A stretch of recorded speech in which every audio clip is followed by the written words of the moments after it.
Liquor కుంభకోణం case ఇప్పుడు excise అధికారులకు వణుకు పుట్టిస్తోంది. ఎందుకంటే ఇప్పటికే వాసుదేవరెడ్డిని అరెస్ట్ చేయడం, అతనికి సంబంధించిన ముందస్తు బెయిల్ కొట్టేయడం ఇదంతా ఒక ఎత్తు అయితే, తాజాగా ఎక్సైజ్ శాఖ మాజీ అసిస్టెంట్ కమిషనర్ దొడ్డా వెంకట సత్యప్రసాద్ ఇప్పుడు తనకు ముందస్తు బెయిల్ పిటిషన్ వేశాడు. ఆయనది మార్చి 2కు వాయిదా వేసింది కోర్టు. వాసుదేవరెడ్డిని అరెస్ట్ చేసినట్టు సత్యప్రసాద్ని సైతం అరెస్ట్ చేసే అవకాశం ఉందని, అందువల్ల అరెస్ట్ నుంచి రక్షణ కల్పించాలని ఆయన తరపు న్యాయవాది ఆదిత్య హర్షవర్ధన్ కోరితే, సిట్ తరపున సీనియర్ న్యాయవాది మనుశర్మ స్పందిస్తూ అట్లాంటి ఆందోళన ఏమీ చెందొద్దు అని కోర్టుకు చెప్పారు. ఇదే సమయంలో వాసుదేవరెడ్డి సత్యప్రసాద్ల ముందస్తు బెయిల్ పిటిషన్లు మాత్రం వ్యతిరేకిస్తున్నాం అన్నటువంటి విషయాన్ని చెప్పుకొచ్చారు.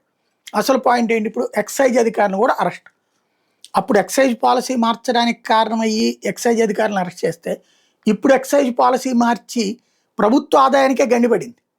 మరి ఇప్పుడున్న అధికారులు రేపు పొద్దున ప్రభుత్వం మారకపోతే ఓకే, వీళ్ళు అనుకున్నట్టుగా చంద్రబాబు నాయుడు పవన్ కళ్యాణ్ కలిసి ఇంకో 15 ఏళ్ల పాటు ఉంటే ఓకే. పొరపాటును వీళ్ళు కనుక మారితే ఇప్పుడున్న ఎక్సైజ్ వాళ్ళందరినీ కూడా రేపు పొద్దున లోపలేస్తారు కదా. ఏం జరుగుద్దో చూడాలి.